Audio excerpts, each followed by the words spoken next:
I'm here with the lovely Maya Jama. She's in the hot seat today. Alright, I'm sliding down because I'm about 7 foot tall. Hi. You're right. Thank you for joining me. I appreciate you. Thanks for your mobile studio. I know, right? We just drive around and park up and drive and chat and drive and chat. Well, yeah, we don't chat and drive. We actually sit still because it's noisy. It is. I feel like if I got a microphone, we could chat and drive. Like a carpool, Tia's carpool. Tia's carpool. You're gonna karaoke for me? Oh, I've got a few songs. I heard that you do a really good Sampo impression. I'm running, but I'm running around. No one knows me like the piano. I'm a bit husky though. It's pretty good though. I'd be in the radio and I'd be like, I sound like him in my headphones. I heard it on Snap. Did you hear it? Yeah. And I was with you. I was supporting. Thank you. I was supporting the cause. Thanks Sampo, for it. if you ever need a stand-in, I'm thinking about doing a trim. Oh. A trim of the hair. But I don't. I'm shook of this length. I love it, but I'll be so shook. Mainly because my head's a pea. I've got a peanut head. Look how broad but yours is in. my shoulders I don't think so. I think yours goes in tune. In tune. In tune. You've got a lovely little pea head. No, but look how small it is. Then that is too small. Next to yours as well. Look. No. I'm half the size of your head. I am half. Don't you think hair is one of those things that is just so? It's a madness because it really determines how you feel about yourself as a woman. 100%. If you wake up in the morning, you've got nice hair, you feel like I can seize the day. Like, look at me, that's half an hour. The motherfucking DM. Hey. We don't actually know what we're going to talk about today. We've just sort of met up on a random, when were you free, Maya? I'm free today, let's do it. Run. A little bit about you. A little bit about myself. How old are you? What do you do? What are you about? Okay, I'm 22. I'm a TV and radio presenter. I'm 22 years old. Yeah, I'm 22. I'm a TV and radio presenter, and I do like loads of random bits. So like hosting and work with brands, and yeah, fly around and DJ and all of that stuff. Basically an entertainer. Yeah, that's what I like to call myself, because if I say I'm just one and then I do most of it. Yeah, an multifaceted entertainer, gorgeous young Londoner. Well, actually, you're not from London, you're from Bristol. I am. I'm a Bristolian as well. Where's your accent gone? Oh my gosh, it went as soon as I went. So I did my first year of college in Bristol. Yep. Then I came to London, and I just remember saying like, "Alright, my love," or like having these little words. Alright, my love. Yeah, like, "Alright, babe, how are you?" And people would just be like, "Why do you sound like that?" So slowly I trained myself out of having a proper Bristolian accent, but I wasn't ever that strong. Yeah, and I say bath, laugh, dance, can't. Bath. As in bath. I'm having a bath. And a little dance and a laugh. I've been in London 6 years now. 6 years. Which feels like, or maybe 5 years. Oh yeah, because you moved here with Penny Bell. Yeah, well no, I moved in with Penny. Yeah. So Penny's actually from London. Yeah. She lived in Grove, Ladbroke Grove, and then I met her through her brother and then moved in with her. She's great. She's like my little guardian angel. She's a cutie. I know. Big up Pen. Obviously this is Friends in the Bends. Like we do Friends in the Bends, and it's sort of like a relationship chat, but obviously as we know, I'm in one. I mean, you got to be living in a bloody hole to know. Maya's in a relationship with somebody in the public eye. How do you find that? How do I find it? You're in the public eye though, so I guess kind of both of you are just tag team. We roll together and stuff. We do road. We do the road in our socks. We roll. We do the road in our socks. Yeah, it's like my mate in it as well as my boyfriend, so it just seems normal. Also, when we got together, he wasn't famous, or if you want to call it, he wasn't known. Yeah, he wasn't like receiving so much attention. He was receiving a bit of attention, but not so much. So I think like if it goes slowly, it's kind of easier to deal with, because it's just like, oh, there's something there, and oh, maybe you get a bit more recognised, or maybe but with him it was like, okay, he was like doing this, and then it just went mental. Yeah, which is like, it was super exciting, to be fair, I think, for him, and I'm so happy with everything, how everything's going. But yeah, it can be a bit like weird. I think the only weird bit is just that other people are so interested in your relationship, because usually you have a relationship and it's just like you'll be telling your friends about your boyfriend, and that's about it. And even then sometimes they're like, oh, shut up. Yeah, exactly. You're like, oh, but he did this, and everyone's like, bye. But then now it's like, oh, everybody wants to ask questions about him and stuff. I suppose it's been like over 2 years now. It feels a bit normal, but it can get a bit weird for anyone that isn't used to that situation. It's a bit like, it's strange. But you've also, in those 2 years, flourished and developed, and your career is going so well. Yeah, it's a bit mental. Yeah. It's going nice. Did you ever predict this? We're sort of discussing goals, quote unquote, so let's start with career goals. Yeah. Okay, career goals. Your career goals. Did you ever, when you started, did you know this is what you wanted to do when you were back in Bristol, and has it developed in the way that you could have ever foreseen, or has it just gone off on a tangent? Yeah, I did. Do you know what's weird? In school, in like year 7 and stuff, I used to always be like, I'm gonna be on TV, I'm gonna be this, but I didn't actually know what a presenter was. I think I always thought that like, you just get on TV somehow. Like, I didn't even know how. It was before like, yeah, even before Big Brother and all of that stuff. I knew that I wanted to do something entertainment-wise because nothing else really interested me. Yeah. And I used to like do performances to my mum and so I was always like one of those showboaty kids. Maybe like fake money, probably fake money, or like you got to go in, a little ticket that you had to make.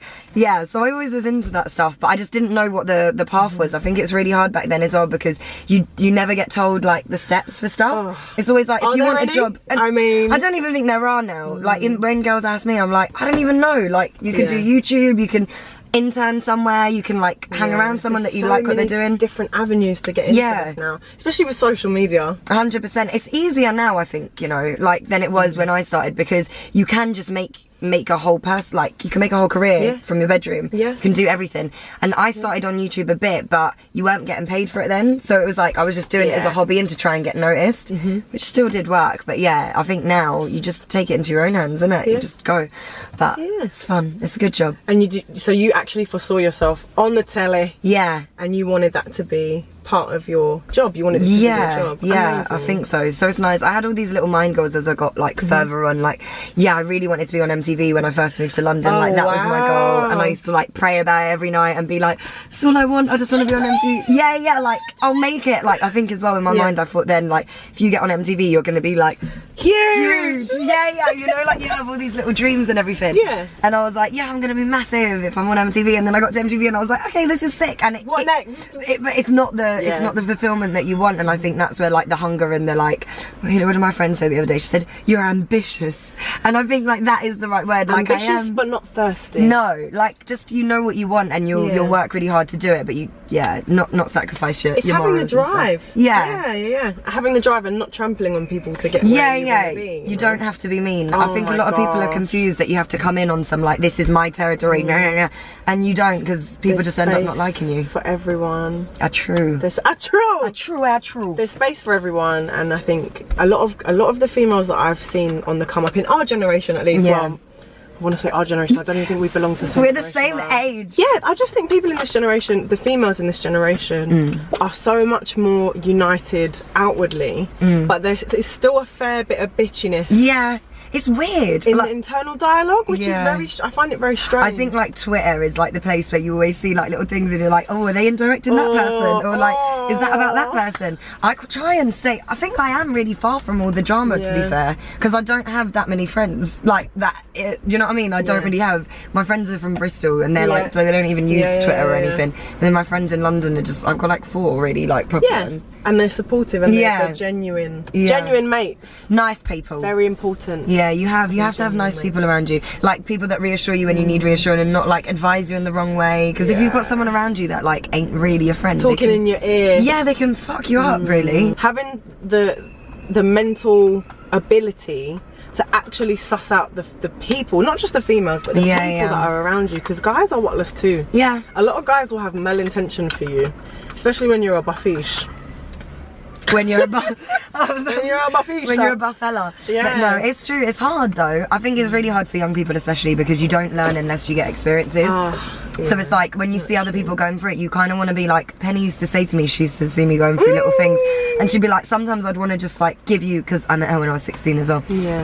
Sometimes she just want to like give me all this advice and tell me how to get out of a situation, but she didn't want to just give me the answers, and because I wouldn't learn anything from it, like a true little angel above. You learn the best lessons for experiencing bad stuff. Sometimes you just have to be smart enough not to get too deep into the bad stuff. And once you've made the mistake once, you won't go back again. Don't go and burn yourself again. No.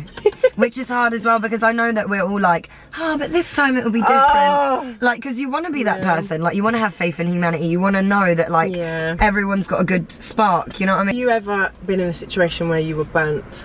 Have I been bun up? Have you been bun up before? Have I been bun up? Do you know what? If I'm really honest, male-wise, I've never been treated horribly. I've never had a bad boyfriend. Wow. And that's the first time I've probably said that out loud, and we've broken up for like whatever other reasons, but I've never had a really horrible shitty relationship. There's been stages in relationships where they've been bad, but then I think I've had a good judge of character. from young, and I think that's because my mum and my stepdad were such a good couple and showed me like such a good relationship as a young person. That was what I looked up to, and that's what I expected from a man. Look how my stepdad treats my mum. Why would a man settle for yeah, and that is rare as well, because my dad's not been around since I was 3. My dad's been in jail, so like that should have made me have a distorted image on men, but because my mum replaced it with like a nice it didn't affect me. But then on the other hand, you see girls and they've got parents that like either, I don't know, they're either fighting all the time, or there's like cheating involved, or there's really like just bad stuff going on in the house, and then they go on and expect that from their partners and accept it. Tolerate it. Yeah, they tolerate it because they've been given the example that this is okay. Yeah, and it's your mum as well. Happens. Yeah, that's the person that you look to for like the right thing to do. So if that's going on in your home,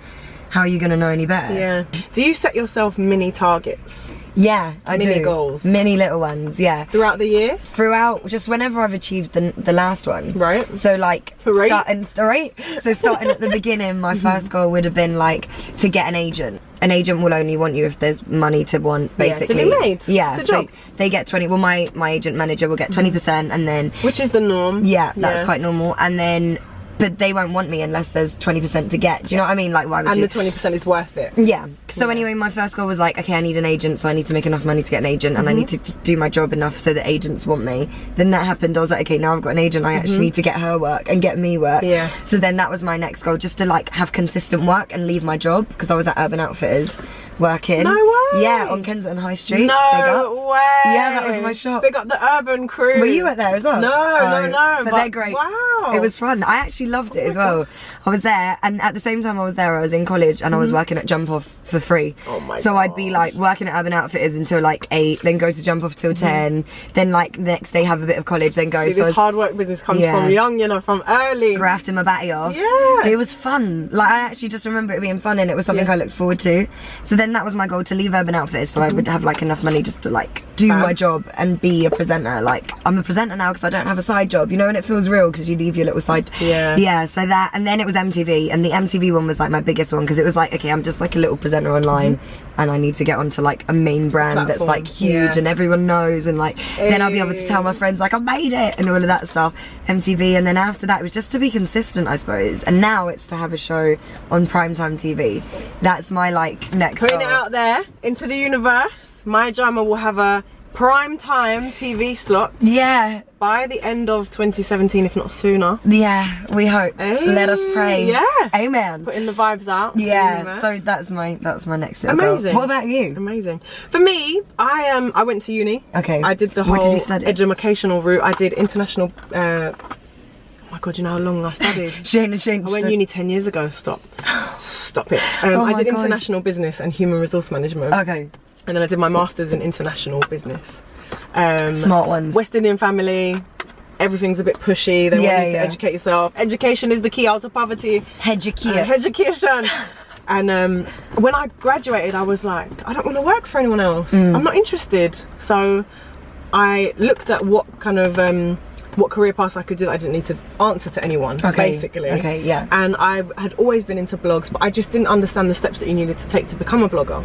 I didn't have a clue. Like, how did you get in? I just saw these buff girls like taking photos in the street with amazing outfits on. And I hats. Thought, oh my God. And big hats. Bare hats. Hats and heels. Hats and heels. Hats and heels and handbags. Yeah. And I just thought, I'd love to do that, but how do you even go about? And I just bought myself a camera.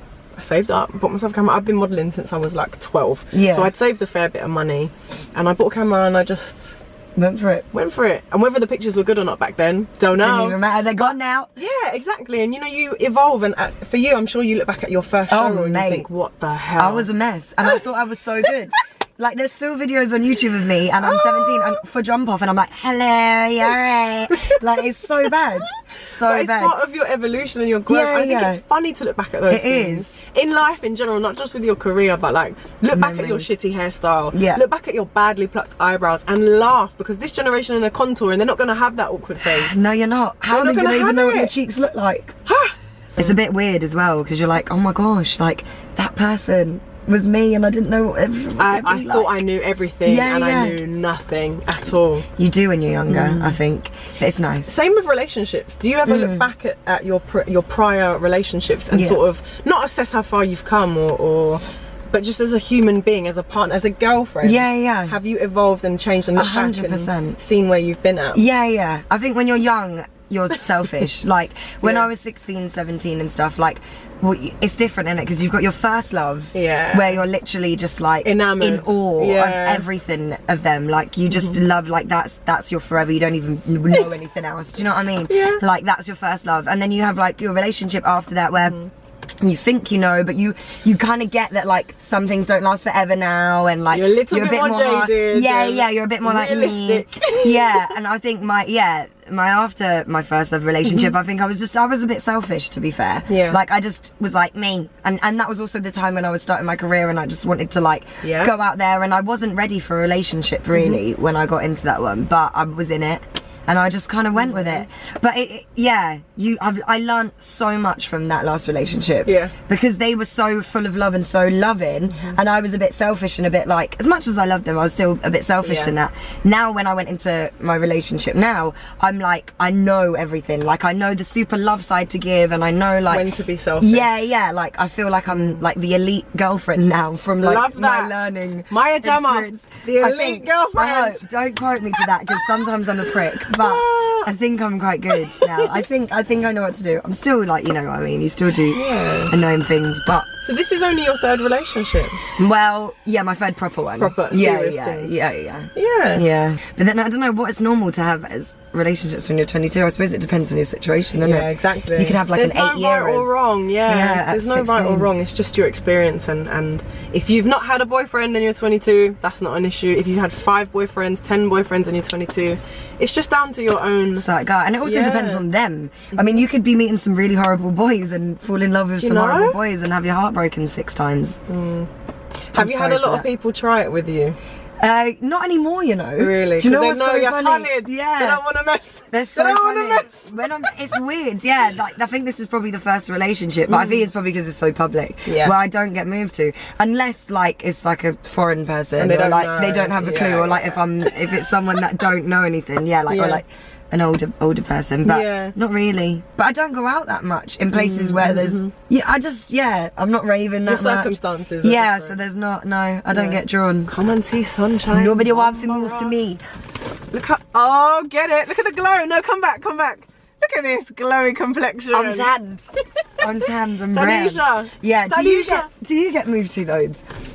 I feel like London is the place where if you're going to get moved to, you get moved to loads. Yeah. I remember coming up from Bristol and being like, why are men so confident here? Like, it shocked my life, like, because you'd go to Bristol and no one... you think you're going to see them again because the city's so small. But then in London, there's men chasing you down the street, like... That's so funny. Hey, girl. Hey, girl, come here. Stay away. Come here, pretty girl. Yeah, but that, I think it just comes with... Not to sound like conceited, but I think it just comes with London. And I'm from South London. You see the men in South London? Oh, yeah, ruthless. Not all of you. But majority, you're a bit ruthless. You are a bit ruthless, and they just don't care. Like whether they're 55 or 15, they just think they've got a shot, or at least they open their mouth to feel like they've had a shot. If that makes sense. He tried. Yeah, he tried. Yeah, you flung it around. Don't ask, you don't get. I always think it's really hard for men, because I instantly, if a boy was to come up to me on the street and move to me, you're already not my type. I don't like boys that move to girls. But then how could I say that? Like, obviously not now, but like before, I'd always be like, I don't like boys that move to girls. But then how is someone gonna find you? So I'd be like, if you've approached me anywhere and I don't already know you, they're like boys that are shyer and like, you know what I mean, that you build a friendship with first and stuff. But no, it's hard for men, because how do you meet? Is shy? No, maybe a little bit. He's not shy, he's just quiet. He's quiet. Yeah. Reserved. If he was in this car now, he'd be a bit quieter. Where would he be, fam? I don't know. Lying across He'd here. be behind there. Concertina. Yeah, I'm the louder one, but then in front of his friends and stuff, he's the louder one. So yeah. Have you had any? The last video I shot was about multiracial and multi-religious relationships, multicultural relationships. For those of you who don't know, Maya Jama is half Swedish and half Somalian. Gang gang. Gorgeous little thing. But have you had any negative things that you've read or whatever about your partnership at the moment? Yeah, do you know what, there was sometimes I see, not anymore, but like I think when we first got together, there'll be people like, oh, he should be with like a black woman because he's a strong black man, and like, why do black men get famous and then go with light-skinned girls, or like white. I've been called white before, and I was like, bro, how? I'm not even white. How? Yeah, but like I don't ever pay. I saw it and I was just like, what do you want me to say? Yeah, like like we love each other, leave us alone. Like I just find stuff like that just stupid. Ignorant. He's not racist. If he fell in love with a black girl, he'd be with a black girl. Like why do you feel the need to comment and say he shouldn't be with? Yeah, I think that's a bit weird. But then it's the internet, and everyone's entitled to their opinions. And they're more than happy to put it out there in whatever way, shape or form. I never understand that one, to be fair. I don't get it. Do you find that people don't identify you as a black woman? Yeah, which I didn't know until recently. I had a debate with someone that is actually my mate as well, and they were like, Somalians ain't black, or Somali people ain't black, and I was like, so what are they? Somali ain't a race. I just think it's just ignorance, to be fair. But then I never get involved in the debates and stuff, because I feel like it's pointless. It's facts. Like it's not an opinion. Like that is facts. You go to an airport, you are a black person. There's no like, you know what I mean? In every other situation, you're black, but to another black person, you're not black. I don't understand it. But have you felt a difference in coming from Bath? Bristol. Bristol, not Bath. Same thing though, but I say Bath. Have you felt a difference coming from Bristol to London in the way that you are perceived? Not just colour of your skin, just as a person, just as a female. I don't know. I loved Bristol. Like I had such a good upbringing. Like I really liked my childhood. I liked my teenagehood, whatever you want to call it, teenagehood, adolescence. And my those days were jokes. Like I had loads of friends. Like where I lived, my mum's house is like right in the centre, so I was close to everything, and we just had loads of fun. But I felt like in Bristol I knew everyone. Like I knew everyone, and it would be like, I'll see everyone. I was social. I was so social. Like I was with friends all the time. And then in London I've just kind of became like this work girl. Like of course I see my friends and I have like my friend sessions and everything, but like I'm kind of a work lady in a relationship mainly. You know what I mean? Like you work and then you go to your boyfriends and then you see your friends on the weekend sometimes. Like I've got quite it's really nice, but it's very, I feel like an adult. Like I think I like moved from London to Bristol and became an adult really quickly. Like I grew up super fast, but I kind of wish I had a bit more like of just like a stage to just be like carefree and you know what I mean? Like I kind of went straight from 16 innocent go mental party all the time girl to like career, having an actual job, and like living in a house and bills and all this stuff. You know what I mean? Bills! Like actual proper serious stuff. And I was like, if I could rewind time, I'd probably hold on to my like little childhood where I could go to a rave and not be clocked and be like, anyway, gangster for life. So you were actually raised by. You had a Jamaican stepfather? Yeah. So everyone always takes the piss and is like, why is Maya so Jamaican? Why are you such a bashment head? Yeah, and like, I swear you're Somali. Why do you say bumberclot? Yeah. Well, actually, my stepdad, who's been with my mum for like 18 years or something ridiculous time, he is Jamaican. But he's Jamaican British. But then, like, we'd still go to his mum's house. So I had like a Jamaican nanny. Amazing. And then, like, she'd cook all Jamaican food. My mum would learn how to make Jamaican food and that. We'd listen to reggae and dancehall and all of that stuff. Well, my mum didn't like dancehall because it was rude, but like in Bristol as well, I feel like there's a massive heavy like Jamaican influence in Bristol. So like the St. Paul's Carnival and that, but there's loads of Jamaicans, so that's why I'm a bit yard-esque. I feel like I relate to that like Jamaican culture just as much as I do Somali culture because it's been around. That's fair though. Yeah. And the same with British culture, like you were born in Britain. Yeah. I think that's so enriching and it's so much more multifaceted. Yeah. Than just being, and there's nothing wrong with just being Indian or just being Jamaican or just being whatever, but to have the different mix and to be brought up in the melting pot. Yeah. Or to at least live in the melting pot now, I think is fantastic. It's amazing. I always think like the mix of stuff like that's going on now, the mix of races and blah blah blah. Mix and blend. Yeah, like our kids and like their kids are going to be so mixed up. All 50 Shades of Beige. Yeah, it'll be mad. 50 Shades of Beige. Everything. In the business. I always wonder. I'm like, I wonder what my kids will look like. They could come from like that colour to that colour, with that face to that face to that face. You never know. It's like a lucky dip. Yeah. I love that. Lucky dip! I know, it is. Mixed race lucky dip. What are they going to come out like? Give me babies. Oh my god. No. Did your mum face any prejudice? Yeah. Being with your dad? I think like when she first met him, I always remember her being like, there weren't hardly any, I think there was like one Somali family in Bristol. Oh wow. So they weren't seen as like their own thing then. Right. Now it's like you're Somali, you're like they were just black African then, like because there weren't enough of them to separate.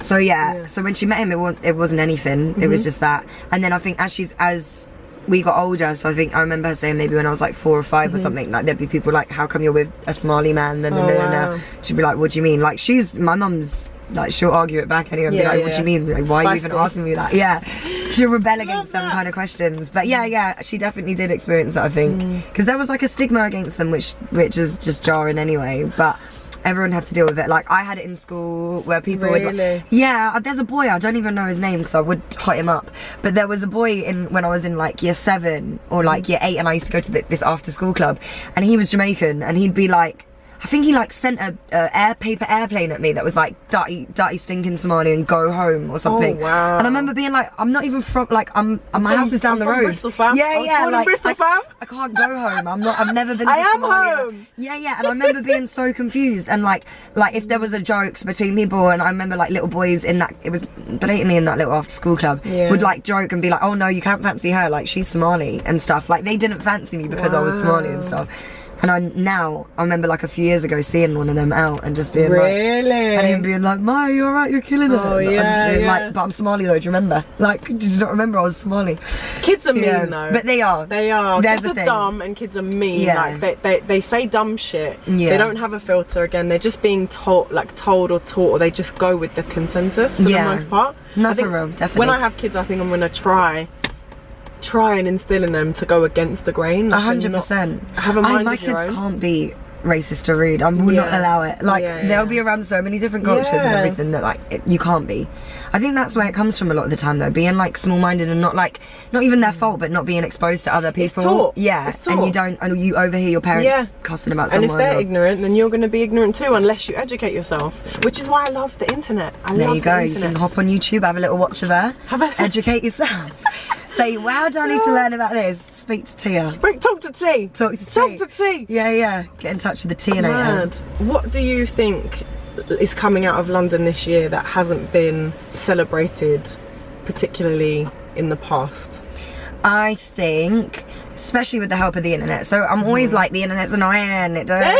But it helps so much purely because there's awareness now, and there's things that like are taboo topics like mental health and like abuse and all of this stuff that people didn't ever used to speak about, and people didn't ever used to like feel confident talking to other people about.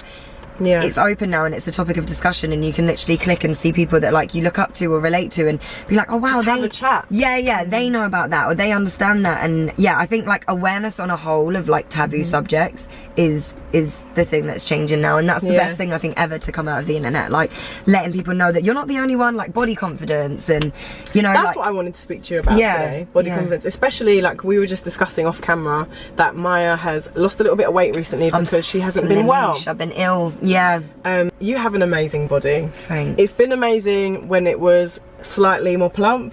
It's amazing now it's slim, it functions, you have all your bodily limbs and whatnot. It works, it does its job. Thanks. For the most part. Have you struggled at any point with body confidence and your shape as a woman? Yeah, do you know what? I think when I was younger, super young, I was such a late bloomer. Really? So like I didn't start my period or anything until like 16. So like what? Yeah, year 11. Oh my god, I got mine when I was 9. Yeah, I was so late. So like some of my friends and that were having sex and I hadn't even started my period. So I was like late. Like just or like weird and not knowing what was going on, and you worry that you're never gonna have one. And then it came and like things just started changing really quickly, but up until then I was just like boy figure, like no boobs, no bum. I think like maybe in the last like year 10, 11 I had like a little bit of a peachy bum, that like I was super skinny, like size 6, but like small size 6. Yeah, I was Margisha, like people used to call me like Maya and stuff, but like jokes, but I was cool with that. And I remember always being like, boys ain't gonna fancy me from my looks, so I'm gonna have to just like make him fancy me from my personality, like I'm just gonna have to be his mate and like make him like me. Oh, so I was late, I was proper late, and then like as soon as I was 16 it like developed, whatever. But I remember always feeling like no, I want to change this, or oh no, I've never been super low about it. That's one thing. Like I've never ever had like any eating disorders or any like I've never cried about my body. Amazing. But I have so nice to hear. It is nice. I think I've always had a bit of like, my mum and everyone installs so much like self-love, and Penny and everyone around me is so like encouraging that I think it would be really hard for me to not like feel good about myself sometimes, because they're so like, they wouldn't allow me to get in a low place, even though everything else around me could be going mental.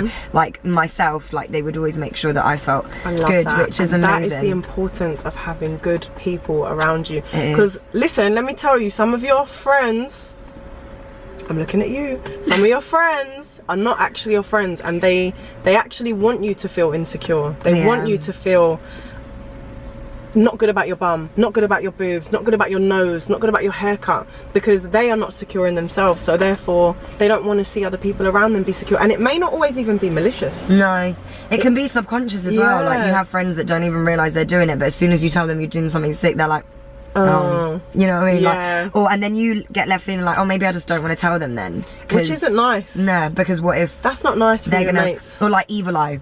Like, don't tell them because I don't want them to wish bad on it. I believe that. In my culture as well, that thing, that's a real red eye, we call it. Yeah. It will come true. Yeah. Bun up your ting. So, basically that. But, no, I feel like I've always been quite cool with my body, just because I had sick metabolism and I never had to go gym, basically. If I'm honest, I could eat what I want and nothing really happened for most of my life up until now. But I have been feeling really self-conscious now, because I actually don't like being skinnier. So like everyone will be like, oh my god, you've lost loads of weight, or like, oh my god, you're so skinny. And I'm always conscious of like, I actually don't like being like I like being bigger, and I'm worried that like, oh, I feel a bit fragile, or like I just don't look as nice. So my insecurities of my body have only really come in now, I think. Wow. Yeah, because I've always been kind of cool with it. Like I've always known that if I wanted to put on a bit of weight, I just eat a bit more. If I wanted to lose a bit of weight, I just eat a bit less. And then this is the first time where I don't have control, because I've been ill. So it's like appetite's gone a bit. You're just working loads and you lose weight. But I'm not too stressed about it. I'm kind of just like, whatever, you're skinny, enjoy being skinny, because when you're not ill anymore, you're gonna be bigger. And so make the most to just being a slim ting for now, basically. I thought it was really interesting, one of the things we said off camera was that different cultural backgrounds have different opinions on your size. I mean, not that anyone should have an opinion on anyone's size in this day and age, but it's funny that, you know, we were saying that your brown friends are like, oh my god, are you sick? And you know, your British friends are like, you look so good, you look so slim. Oh my god, wow, what have you done? You look amazing. I'm like, bro, I feel fragile. I don't, like a peanut head. I'm not feeling it, but it's cute. It's nice to know that some people think it looks nice on me. So I think that's a major key as well, is that you can't please everyone. No, of course not. And it's not anyone else's business what your body looks like. If you're not happy in your body, or you are happy in your body, that's the be all and end all of it, really. Yeah, I think the basis of it is just knowing that you're more than your body. I think that's what I've kind of learned as well, and why I never really got stressed about it, because it's like, I know that I'm a nice person, I know that I'm a good person, I know that I have friends, I know that people fancy me. So there's more to that than just my body. You're comfortable in that. But then when you start putting so much focus on one thing, like I used to get spots, and I used to hate it so much that sometimes when I had a super spotty forehead, I wouldn't go out, and I'd be like, I don't want to see people because they're gonna look at my spots and it's gonna make them feel sick. That was my thing. It weren't ever weight, it was skin. I used to be so like, I just want clear skin. Like that was my main thing. And then like as I got older, I was just like, what a dickhead. Like I missed out on parties, I missed out on so many things just for a few pimples. Yeah, and I look at people now with spots, I don't even look twice. It makes no difference. Like that is never the first or last thing I notice on someone. Like if I meet someone and they're nice, you can have a million spots, I'm gonna look in your eye. Like it doesn't bother me. But back then I was silly. When you don't know any different and you don't have that confidence. No, I wasn't. Because I just believed that like, oh, if stuff's on my face, they're not gonna see my actual personality, because they're gonna be distracted by something else. And it's not true. It's not true. Yeah, it's just being a young woman, eh? Yeah. Gosh, the stress. It's full of stress. You want to be a boy. Stress. Let me be a boy. And boys don't get it easy either. No, they've got to be blood, fire, everything else, isn't it? Yeah. The harder stuff. Have you ever struggled with your body in terms of relationships? Have you ever had any sort of negative comments from a guy, or just felt very insecure during intimacy or anything? No, that's amazing. Yeah, honest to God as well. They've always made me feel loved. All my boyfriends have been, they're all nice people. Like my boyfriends that I've been out with have all been lovely people. Even people that I've just been like talking to, I've never thank God, like I've never been made to feel like bad about myself, no. Amazing. But then I think that also plays in the fact that I would never, I don't think I'd allow myself to. I hope I wouldn't. I don't know because it hasn't happened. But like, I hope I wouldn't ever allow someone else to make me feel less about myself that I've chosen to have in my life. Yeah. Do you know what I mean? Like, I'm deciding to have you in my life. Amen. I shouldn't let you. Yeah, I shouldn't give you that power. Like, I can just not have you in my life, rather than let you make me feel like this. I love that. Yeah. That's so powerful. That is so powerful. Yeah. Oh my gosh. Mad. I had a couple of experiences like growing up. I've got really small boobs. I'm hearing a really good bra. Yeah? They look great. I'm hearing a really good. Listen, bra. I'm first hand next to the tit, and they're looking fantastic. I've got really good bra. It's from Intimacy. It's amazing. It's got loads of padding in it. But growing up, I had a really big insecurity with my small chest. Yeah. Very, very big. And I'm a bit chunkier now. I was very, very mager when I was growing up as well. Probably till about 17, 18. I was mager. So slimish. I was a slimish all over, no bum, no boobs, nothing. And as I hit my sort of 25, I would say, oh my God, as I hit 25, I got some woman weight, you know, a little bit here, a little bit here. I went to the gym, started going to the gym, started working out, and I felt more confident in myself. But growing up, I had a huge insecurity with my body. I never felt that I was good enough, quote unquote, to be with anyone. Yeah. I know that sounds so dumb now thinking about it, but I struggled really greatly with my self-confidence, body confidence, and now I'm older, I'm 28 now. I just think if anyone has the opportunity to be around me naked, number one, you have nothing to complain about. If you're a woman somewhere, all I want to get through to you in this conversation is, if you are going to allow somebody close enough to you to see you naked, they should feel fucking lucky. It's a pleasure. It's a blessing. Yeah. Literally. But that's how you should always see it. Yeah. And I think that's where it gets distorted. Like, if you feel like, oh, I'm so lucky to be around this person, or you think too much, because of course, admire your man, admire what you're around, like, love him, but don't ever feel like you're giving them a favour, or you're doing them a favour. Yeah. No. It's an equal agreement. Mutual. And you should be 100% in it. And if you're not 100%, then you might not leave there feeling good about yourself, and you might carry demons from that situation, and you might regret things, and you might not feel like you should feel. You should always leave a situation with a man feeling like, yeah, I made the right choice. And if you don't see them again. You remove yourself from the situation. Especially when you're young. Do you know what I used to say? I can't say it now because I'm in a relationship and I hope we last together forever. But I used to say, when you're young, unless you're in a relationship now, don't worry about them. Like, up until like at least 25, like, don't even stress yourself about relationships. Don't feel like you need to be in one, because you don't. If you meet someone that you're in love with and you're with forever at that age, perfect, amazing, wicked. But if you're not, that shouldn't be absolutely fine. Yeah, it shouldn't even be a thing that you think longer than an hour about, because it's not going to change. Don't stress yourself. No, and everything you learn being single, and everything you get from being single before you're in a relationship, will add for you being like this perfect woman later, and just being really good. But if you just get into it because you feel like you want to, or because your friends are, or because it's sick to be your relationship goal on Twitter, and you want to do a flipagram video, you're not going to be happy. Like a flipagram. Exactly. And you're going to be comparing yourself to all of these relationships because yours wasn't natural. It wasn't just out of the blue. It was a bit forced, I think. I wanted to speak to you quickly about you went abroad recently, and you put up a picture in a yellow bikini. But it did look tighty. Little bikini. Little yellow itsy bitsy teeny weeny. And you looked phenomenal, and you were getting a lot of comments from girls saying, oh, body goals, and all that. And you put up a really beautiful post that really stuck with me. It was text afterwards, just explaining, I've got cellulite.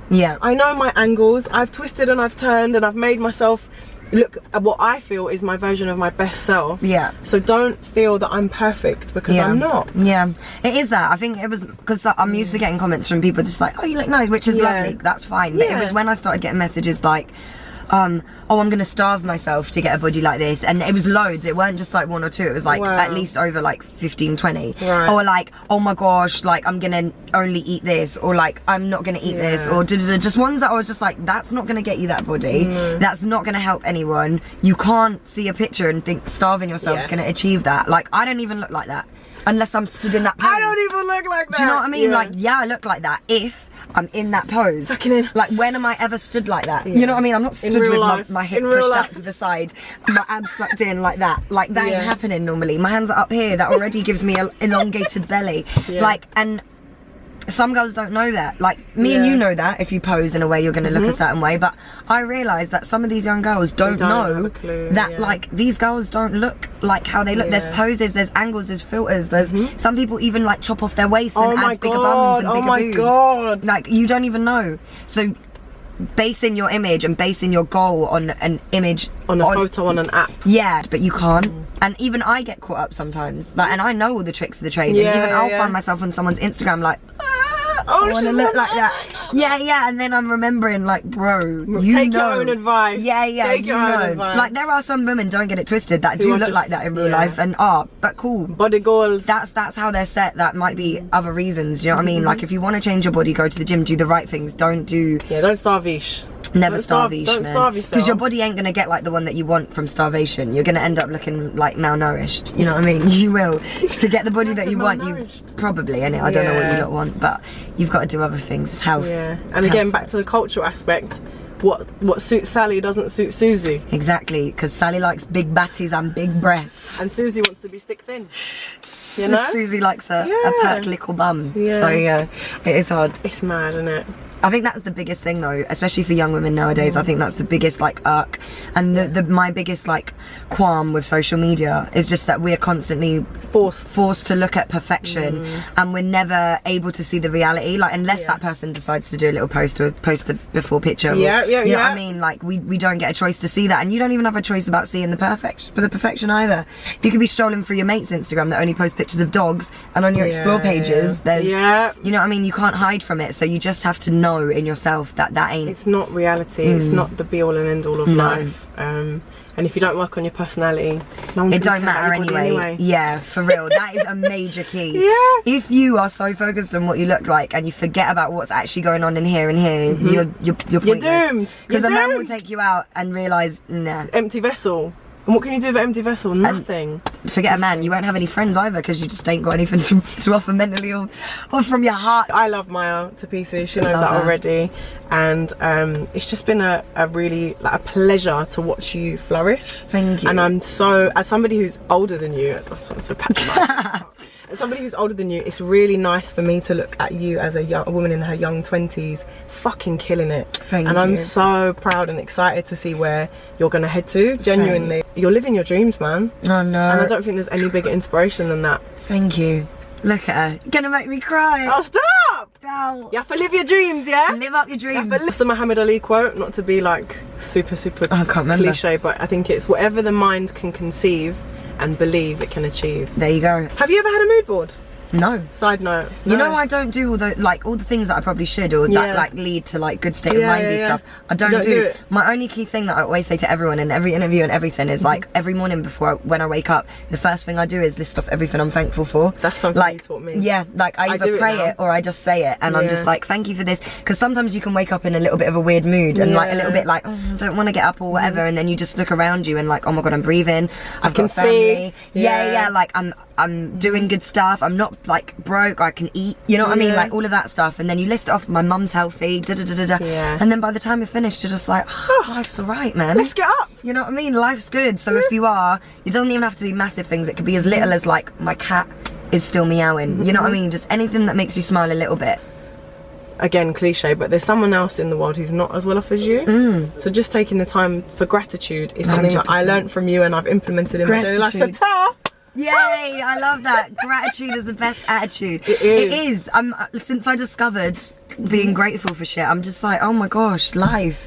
And the blessings roll in. When you're grateful, they come. That's always what I say to people as well. You always like pray and you always like want when things are horrible. So like things could be terrible and you'll be like, please can I get this? And then when things get good, when things are good, you